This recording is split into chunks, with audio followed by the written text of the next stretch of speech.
Sudah jelas jelek kok diterjang saja, itu kan naif. Sudah jelas tidak bagus kok dijalani saja, padahal bisa menghindar. Nah, itu namanya naif. Kesadaran level kedua. Kayak tadi, ternyata modernitas itu masalahnya banyak. Kalau kamu tetap kita harus jadi orang modern, Pak, itu namanya naif. Masih banyak yang ada di level kesadaran naif. Sudah jelas loh pendapatnya itu salah. Tapi mungkin karena gengsi, karena memang tuntutan kelompok, karena macam-macam, terus kamu tidak mau ganti. Pokoknya kalau sudah itu ya itu namanya naif. Wong sudah jelas ndak pas, buktinya ada, nyata. Tapi kamu ndak mau ganti pendapat, nggak mau nyari yang lebih bagus, itu namanya naif. Sering kan kita naif, mungkin alasannya gengsi, mungkin alasannya males, mungkin macam-macam, itu namanya naif. Dalam perenungan tentang dinamika manusia, satu faktor yang kadang-kadang membuat kita lebih naif adalah kecenderungan tertentu. Salah satunya kepercayaan diri yang menjadi kunci untuk menghadapi dunia dengan tegar. Namun, jangan sampai kita terlalu naif dalam menyikapi kehidupan ini. Dengan kesadaran diri bukan hanya tentang melihat cermin fisik, tapi juga tentang merenung pada dimensi batin. Melalui refleksi kali ini, kita dapat mengukur sejauh mana kita mengerti dan menerima diri sendiri.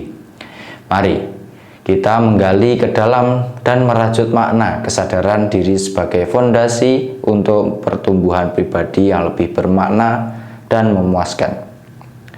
Mari kita eksplorasi bagaimana menjaga sikap positif tanpa kehilangan realitas, sehingga kita dapat menjadi manusia yang kuat dan cerdas di tengah dinamika kehidupan. Sehingga kita akan memahami bahwa kepercayaan diri yang seimbang adalah kunci untuk berkembang tanpa mengabaikan realitas kehidupan.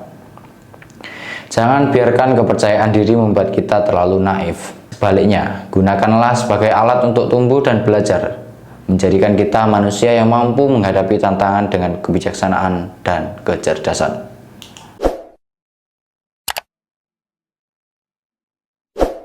Jadi kritis itu berarti sadar ada masalah dan siap untuk berubah.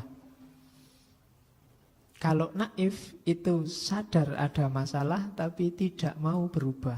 Makanya kesadaran berubahnya. Kalau orang ini tidak tahu ada masalah apa, tapi berubah tidak apa-apa, tidak masalah, namanya determinis. Kalau dalam agama termasuk kelompok Jabariyah. Berubah seperti apapun monggo, tidak apa-apa. Serahkan semua pada Allah.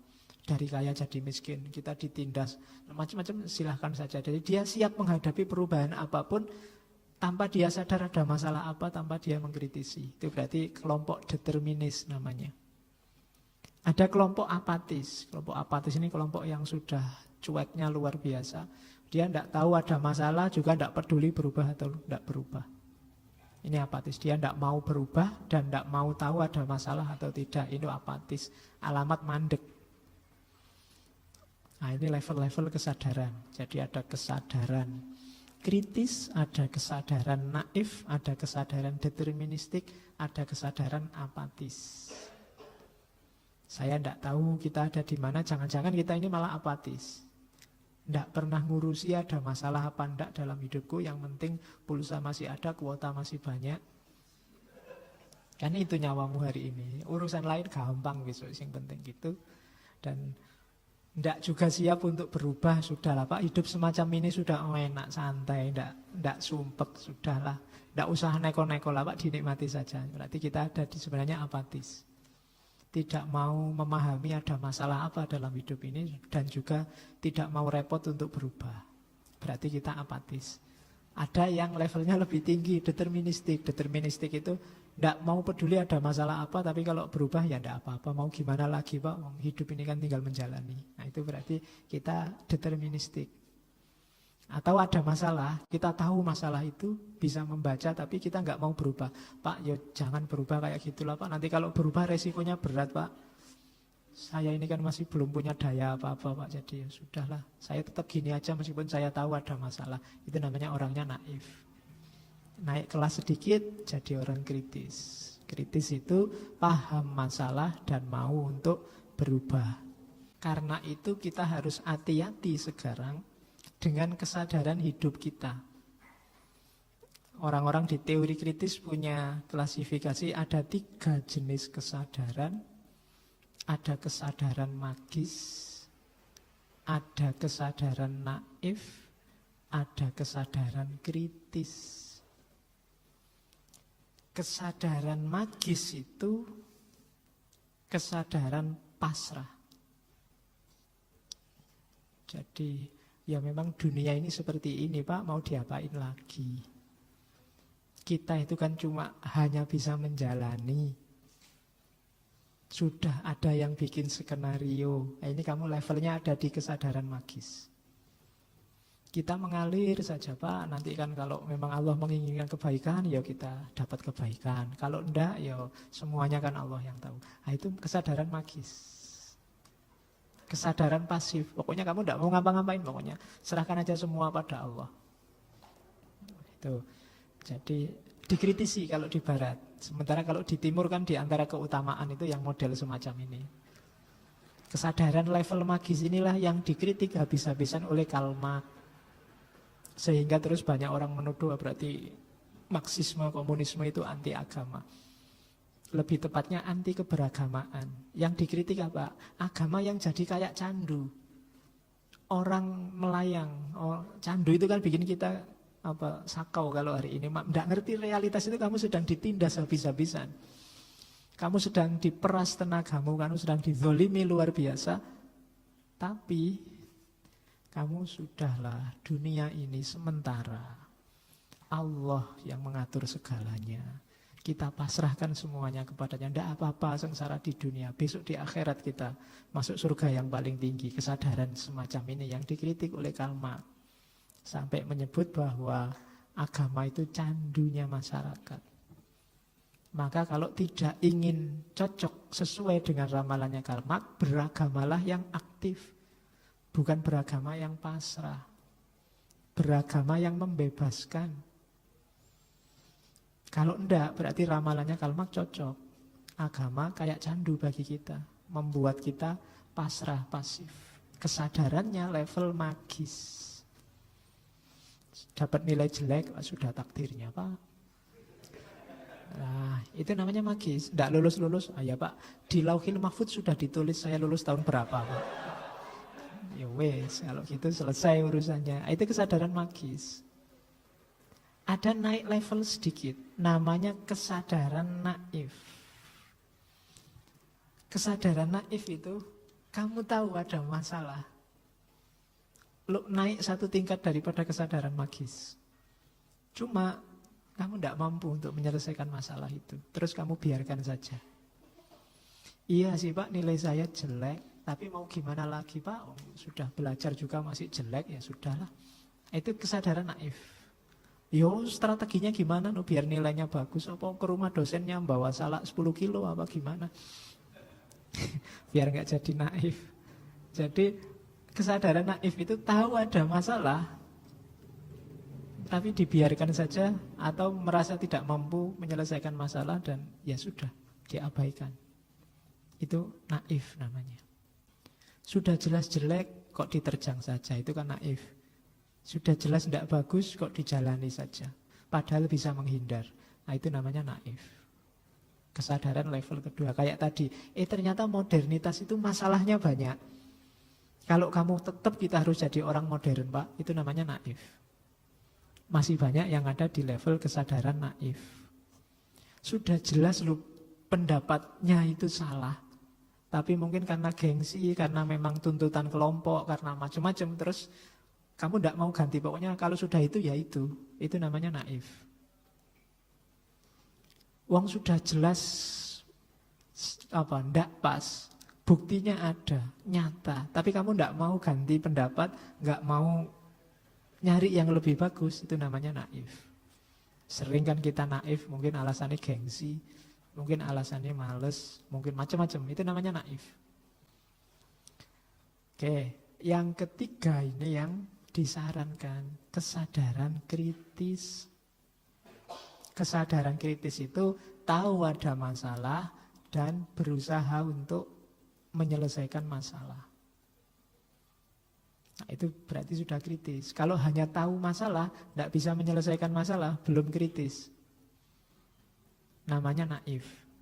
Tapi kalau tahu masalah dan siap menyelesaikan masalah, namanya kesadaran kritis.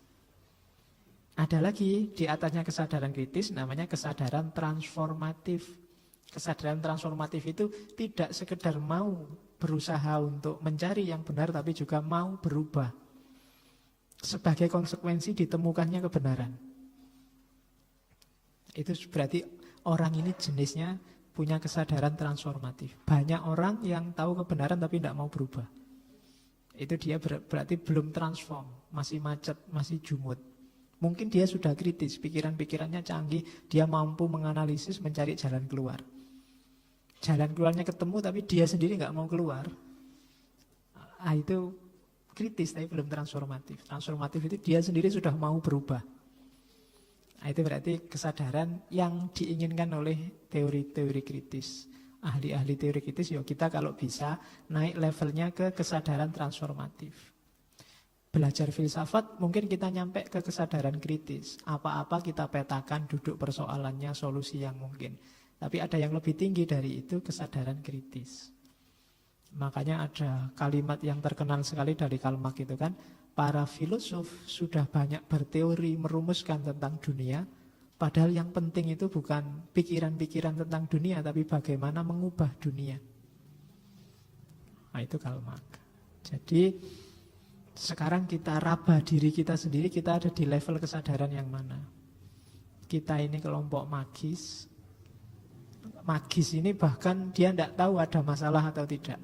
Atau kelompok naif, tahu sih banyak masalah tapi apa daya saya Pak, cuma mahasiswa semester awal. Atau kesadaran kritis. Kesadaran kritis itu sadar benar posisi dan porsi hidupnya. Kalau ada yang tidak cocok dikembalikan ke yang cocok, yang benar. Atau lebih tinggi lagi kesadaran transformatif. Kesadaran transformatif ini butuh orang-orang pemberani. Tidak banyak di antara kita orang-orang pemberani. Orang-orang pemberani itu kalau dia merasa ada yang lebih benar, dia bergerak menuju yang lebih benar. Bahkan kalau sudah pindah, ternyata besok terbukti justru keyakinannya lama lebih benar. Bukan yang dia pindah tadi, dia berani balik lagi. Oh, itu butuh kebenaran luar biasa. Hanya orang-orang kuat dan tangguh yang berani semacam ini. Kebanyakan di antara kita sudah stuck, jumut di aliran kelompok kita masing-masing. Entah ada di kubu mana kita, biasanya kita sudah nggak berani geser dari situ. Mungkin khawatir sama resiko sosialnya. Karena masyarakat itu kan kadang-kadang ganas. Oke, jadi kalau diringkas dalam pikirannya Marcuse, masyarakat industri itu cirinya yang pertama, dia dikuasai oleh prinsip-prinsip teknologi. Prinsip teknologi itu memperlancar, memperluas, memperbesar produksi. Nyawanya di situ sudah. Hari ini semua hal orientasinya ke sini. Kenapa produksi? Nyari untung. Bahkan negara pun sekarang fokusnya ke situ. Memperbanyak produksi, investasi, nyari untung, nanti diputar lagi untuk investasi lagi terus. Fokusnya ke sini. Jadi masyarakat industri, masyarakat teknologi. Ciri yang kedua, meskipun teknologi tadi sebenarnya sangat rasional, tapi secara umum kita tidak rasional. Jargonnya masyarakat modern itu rasional dalam detail, tapi irasional dalam keseluruhan. HP terbaru itu kan sangat canggih, itu pasti hasil rasional luar biasa, rasional dalam detail. Sekarang ada yang bezel-less, nggak pakai batas, macam-macam. Rasional sekali kan itu, proses rasional. Tapi in general, proses keseluruhannya itu tidak rasional. Buat apa? Secara fungsi bedanya apa sama yang kemarin-kemarin? Apa kita butuh itu? Tapi kita kan nggak peduli itu. Jadi rasional dalam detail, tapi irasional secara umum. Hidup kita mungkin begitu. Untuk yang kecil-kecil kita rasional sekali. Tapi begitu urusan besar kita tidak rasional. Tujuan hidup kita secara umum apa, visi kita ke depan apa, kita blank. Tapi untuk yang kecil-kecil kita rasional. Urusan HP rusak, urusan ya kan motor ngadat, urusan itu kita detail sekali ngurusi sampai urusan-urusan kecil, tapi yang besar-besar kita cuek. Yang terakhir cirinya masyarakat industri teknologi itu one dimension. Kita ini semuanya sekarang hidup dalam satu dimensi. Apa? Melanggengkan sistem. Sadar atau tidak sadar, kita hari ini secara umum hidup kita melestarikan sistem yang sudah ada. Katanya Marcuse ini bahaya. Kita hanya satu dimensi, di situ saja mempertahankan sistem, mempertahankan status quo. Sistem yang orientasinya produksi saja tadi, yang menipu besar-besaran kesadaran kita, yang mengalienasi kita, yang menindas kita, sekarang itulah yang kita bareng-bareng seluruh dunia mempertahankan. Kita sudah tidak kritis lagi. Kita manusia yang hanya satu dimensi. Tidak bisa berpikir ada alternatif-alternatif baru. Mungkin kita mengkritik kapitalisme, mungkin kita mengkritik sistem politik pemerintahan, mungkin kita itu detail. Tapi secara umum arahnya masih satu, mempertahankan status quo. Jadi mempertahankan sistem besar. Dan semua, mungkin kita diskusi kemanusiaan, kebebasan, otonomi, hubungan sosial. Ini semua kita diskusikan, tapi arahnya sebenarnya satu, sama. Tetap status quo harus jalan. Yang selama ini jalan, tetap harus jalan. Yang mengkritik kapitalisme, habis-habisan ditelan oleh kapitalisme. Mengkritik kemiskinan di hotel-hotel mewah. Sebenarnya kita sudah ditelan semua, susah keluar dari sistem besar ini, karena sistem besarnya memang rancangannya satu dimensi. Mempertahankan status quo. Makanya ada buku tulisannya Fukuyama itu The End of History. Kapitalisme dan demokrasi itu sistem final sudah. Jadi tidak bisa itu. Sistem besar kita akhir zaman itu. Jadi setelah ini tidak ada sistem baru lagi kecuali kiamat. Kalimat-kalimatnya Marcuse ya. Ternyata manusia melayani kemajuan. Bukan kemajuan melayani kebutuhan manusia. Jadi ternyata harusnya teknologi itu bikin kita mudah. Tapi karena kita yang dijajah oleh teknologi, kita yang melayani teknologi. Harusnya punya robot itu hidup kita jadi lebih ringan, bahasa kasarnya kan gitu. Tapi begitu punya robot, kita lebih sibuk lagi memelihara robot. Ya kan? Jadi kebalik. Padahal adanya teknologi kan untuk membuat hidup jadi mudah. Ternyata begitu ada teknologi, hidup kita jadi lebih ribet. Dan kita rela diribeti oleh teknologi. Oke, terus itu kenyataan pertama. Kenyataan kedua, ini agak bau Marxis. Ternyata bukan kebutuhan nyata manusia yang menentukan proses produksi. Ini mengkritik Karl Marx. Melainkan kebutuhan itu sendiri diciptakan supaya hasil produksi bisa laku. Kamu beli HP bukan karena kamu butuh komunikasi via HP, tapi kamu dibikin butuh HP oleh produsen HP. Kamu dibuat butuh merek A, merek B. Berilah HP dengan kamera sekian puluh piksel. Loh, kamu beli kamera mau beli HP. Tapi kan kamu lihat kameranya yang paling tinggi. Kamu lihat ini buat internetan kenceng sekali loh itu. Jadi banyak. Kamu sebenarnya tidak butuh itu, tapi kamu dibikin butuh itu oleh produsen. Jadi harusnya produksi itu memenuhi kebutuhan kita, tapi sekarang logikanya dibalik. Kita dibikin butuh oleh sistem produksi. Itu yang terjadi hari ini itu. Ya tidak cuma HP, mulai merek baju, mulai merek lipstick, mulai make up. Hari ini banyak cowok pakai make up. Menyebutnya apa? Cowok metropolis. Itu kan kamu dibikin butuh oleh dunia produksi. Padahal misalnya ya obat apa pembersih muka itu sebenarnya bahan pembersih muka itu antara cowok sama cewek sama saja. Tapi sama produsennya yang ini dikasih for men, yang sana dikasih for woman. Akhirnya kamu ke toko kan lihatnya, oh ini kalau ini untuk laki-laki berarti kamu harus beli. Padahal selama ini kamu tidak pakai itu. Wong yo ndak selisih banyak. Kamu pakai apa ndak pakai kan tetap itu. Jadi, tapi kamu merasa lebih pede kalau sudah pakai pembersih itu. Mau dibersihkan gimana, wong sudah kusam gitu. Ya. Jadi kamu dibikin butuh oleh produksi. Merek motor juga begitu. Merek baju juga begitu. Sama-sama jin ya kainnya podo, jenisnya podo. Tapi kan yang satu merek terkenal, satu merek tidak terkenal. Dan kamu lebih pede kalau pakai merek yang terkenal. Setelah dipromosiin macam-macam. Oke, jadi yang kedua itu. Yang ketiga, hari ini teknologi itu nyetir kita, bukan kita yang nyetir teknologi. Ya, contoh di depan tadi semua menunjukkan bahwa ternyata kita ini disetir oleh ciptaan kita sendiri. Undang-undang kita yang bikin dan akhirnya kita sumpek sendiri. Aturan kita yang bikin, terus kita stres sendiri menegakkan aturan. Sama, teknologi juga begitu. Kita bikin sendiri dan cari masalah sendiri. Oke, terus yang terakhir, realitas teknologi. Ternyata kebahagiaan yang ditawarkan oleh industri adalah kebahagiaan semu. Karena tidak membawa manusia pada pemilikan dan ketenangan, melainkan membuatnya tergantung dan tergantung dari semakin banyaknya benda. Jadi kita semakin banyak memproduksi produknya orang-orang modern ini, semakin kita tergantung. Harusnya bikin kita semakin tenang, tapi enggak.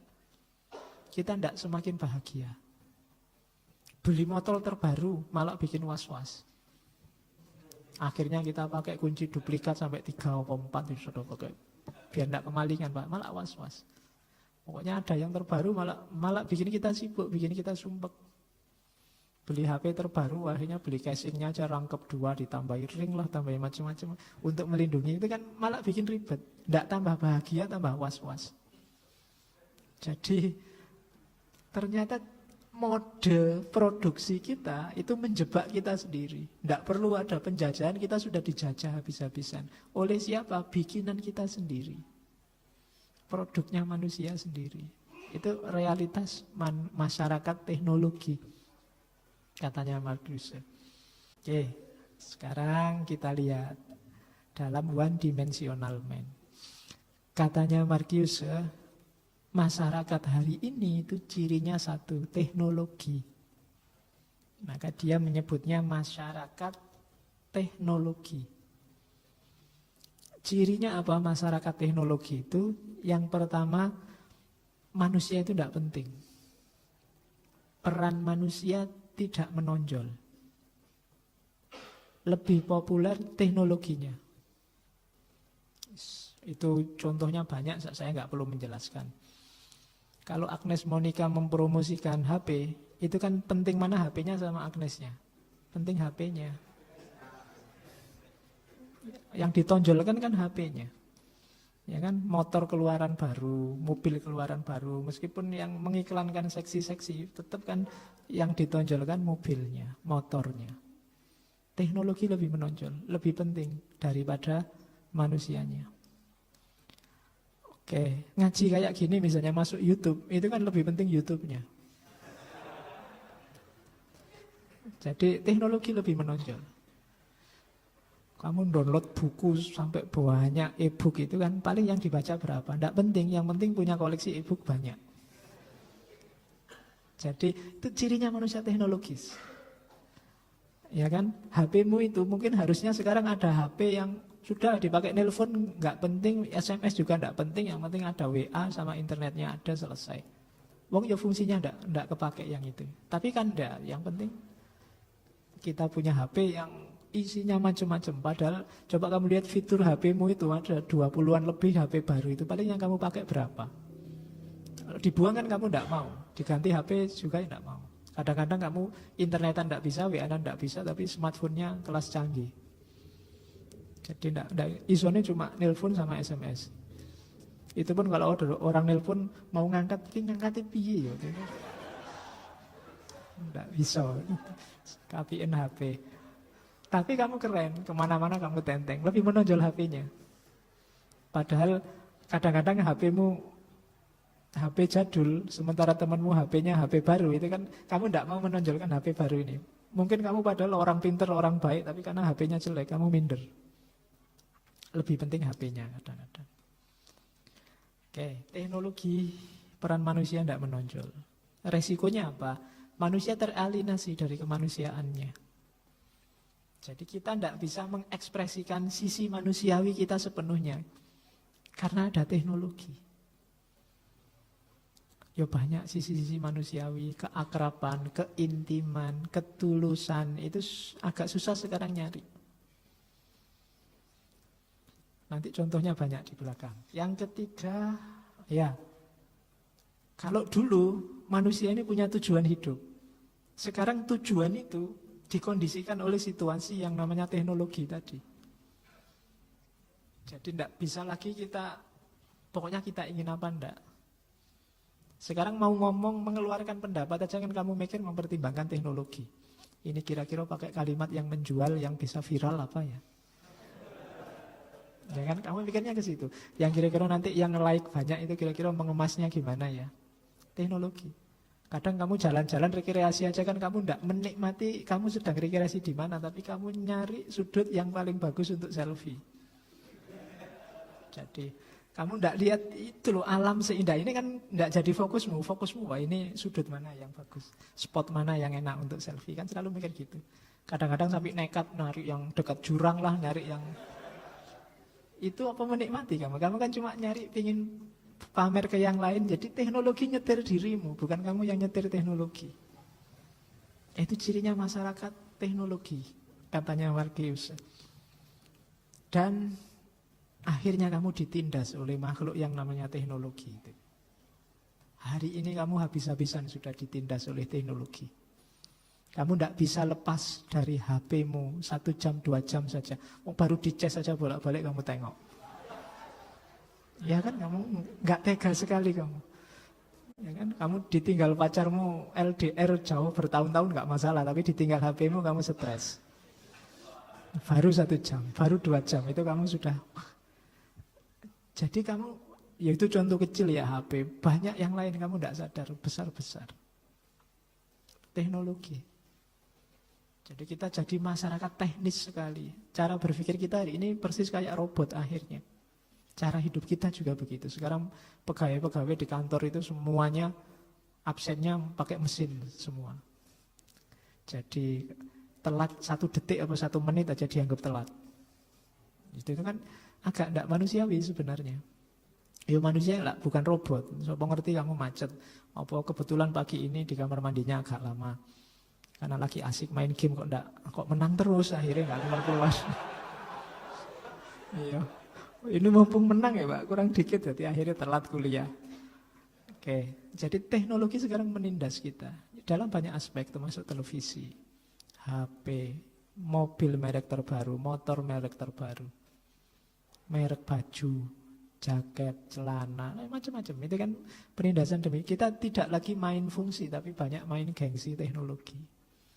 Bahkan orang bekerja, kerja itu kan harusnya untuk merealisasikan eksistensi diri, mengembangkan diri, atau paling tidak memenuhi kebutuhan. Tapi sekarang yang namanya kerja bukan memenuhi kebutuhan, tapi memenuhi hasrat untuk konsumsi. Sebenarnya kamu ngangkring sudah cukup. Tapi kan hasrat konsumsi menuntut kamu ngafe. Wong kamu beli es teh di angkringan 1.500, 1.500 kamu sudah sisa-sisa itu karena esnya banyak jadi doingin. Tapi begitu kamu ke kafe beli ice tea itu bisa 15.000. Ya podo es teh sama ice tea kan gitu. Nah, yang sana black cafe, yang sini kopi hitam, tapi harganya jauh. Harganya jauh ternyata. Loh, kita kerja itu ternyata memenuhi kebutuhan yang black cafe tadi loh. Kebutuhan konsumsi. Wong kita tidak butuh sebenarnya. Tapi hasrat konsumsi kita. Hasrat ini muncul dari mana? Rekayasanya produsen. Seolah-olah kita butuh. Merek pasta gigi. Mungkin isinya pasta gigi itu sama. Tapi produsen kan pinter. Yang ini sekian puluh kali jadi putih. Yang sini segar 12 jam. Yang sini jadi isinya podo wae, tapi kamu dipancing dengan itu, akhirnya masuklah kamu ke situ. Hasrat untuk mengkonsumsi. Sehingga harusnya kayak di teorinya Karl Marx, orang itu mengaktualisasikan diri antara lain melalui pekerjaan. Ternyata pekerjaan justru jadi faktor yang memperbudakmu. Kenapa? Karena kamu bekerja untuk mengejar konsumsi. Nah, itu problem kita hari ini. Kamu membayangkan, bahkan kamu kuliah, terus setelah kuliah kan saya harus kerja, Pak. Kalau kerja pokoknya saya gaji pertama mau beli HP terbaru. Gaji kedua, targetmu kan selalu begitu nanti akhirnya. Wah, ini ada baju mahal, besok kalau saya sudah kerja saya beli yang kayak gini. Mikirnya selalu begitu. Sementara saya tidak bisa belilah. Kamu lihat mobil di luar, mobil bagus sekali ya. Besok kalau saya dapat uang kerjaku tinggi tak beli yang kayak gini. Rancangannya sudah begitu sejak awal di pikiranmu. Dan kamu diperbudak oleh cara berpikir begitu. Jadi teknologi menjebakmu sekarang. Oke, kayak HP itu kan tiap bulan selalu ada HP versi baru, di launching. Dan kamu mau-maunya yang lama diganti yang baru. Padahal itu nggak selisih apa-apa. Ada S6, S7, kamu S3, S2 aja nggak selesai-selesai. HP-nya sudah sampai S8. Kamu disalib berapa generasi oleh Samsung itu. Kamu S2-nya lamanya luar biasa. Oke, jadi dan bahkan teknologi yang luar biasa itu tidak membuat kita sesama manusia semakin dekat. Tapi kita semakin terisolasi. Kita asik dengan dunia kita masing-masing. Kalau zaman saya kuliah dulu belum ada HP. Kalau nunggu dosen masuk, itu yo ngobrol, bergurau lah. Pokoknya asik bareng-bareng. Bikin acara-acara apa bareng-bareng. Tapi sekarang nunggu dosen itu tenang semuanya. Ya. Jadi hari ini wajahnya semua bercahaya. Jadi menghadap HP semua di depannya. Jadi itu yang terjadi hari ini. Kita semakin saling terisolasi. Seolah-olah temannya banyak ribuan, cuma di Facebook. Dalam kenyataannya selalu sendirian. Ya kan? Saya bilang tadi kayak jago-jago, kayak orang terkenal luar biasa, tapi di luar nggak ada yang kenal. Wong kamu terkenalnya di Facebook. Mungkin Facebook itu ya fotonya agak trik. Jadi begitu kamu kenyataannya nggak ada orang kenal. Fotonya putih, mulus begitu. Sudah. Iya. Orang nggak kenal. Loh kita kan sahabat di Facebook. Iya toh. Kok beda? Nah, itu masyarakat teknologi hari ini. Kita semakin tidak akrab. Kita semakin tersekat-sekat hari ini, terisolasi sesama kita. Setting-setting kesadaran tadi berkembang dari Immanuel Kant, terus dikembangkan lebih jauh oleh Hegel, ditambahi oleh Karl Marx, diekspos lagi oleh Freud. Dari Immanuel Kant, orang diajak bergerak dari dogmatisme ke kritisisme rasional. Mbok hidup itu yang kritis, jangan dogmatis. Akalnya dipakai. Terus ditambahi oleh Hegel. Tidak sekedar akal, coba disadari hidup itu dialektis. Dialektikanya ada di mana? Dalam sejarah. Akal kita itu dibentuk secara dialektis oleh sejarah. Maksudnya yang kita anggap benar, salah, baik, buruk, itu hasil kita dialog dengan hidup kita sendiri. Nah itu Hegel, kesadaran dialektika. Nanti ditambahi lagi oleh Karl Marx. Ya tidak cukup cuma dialektis hidup itu. Kalau dialektika kan adanya dalam subjektif dalam diri kita, di kepala kita. Hidup juga harus praksis. Kayak tadi, ada unsur mengubahnya ke realitas. Tidak cuma dipikir, nggak cuma dirumuskan, tidak cuma diteorikan. Harus ada kontribusi teori itu dalam kehidupan nyata. Tidak ada gunanya pikiran tinggi-tinggi kalau nggak berpengaruh dalam kehidupan sehari-hari. Nah itu cara berpikir model Karl Marx, aspek praksisnya. Jadi dari Immanuel Kant ditunjukkan kita harus menggunakan akal sehat, berpikir kritis rasional, terus ditambahi oleh Hegel, jangan lupa hidup itu dialektis loh. Tidak sekedar mikir, tapi pikiran kita itu hasil dialektika dengan sejarah. Karl Marx datang, ya mikir ya mikir, tapi mikir itu harus mempertimbangkan praksisnya. Cara menjalankannya gimana, cara mengubahnya gimana masyarakat. Kalau hanya berhenti di buku, di pikiran, dalam diskusi, dalam seminar-seminar nggak ada gunanya. Harus ada unsur mengubah masyarakat, mengemansipasi masyarakat menjadi lebih baik. Nah itu Karl Marx. Nanti terakhir Freud masuk secara psikologis. Ya praksis, tapi jangan lupa manusia itu makhluk yang punya hasrat, punya kepentingan.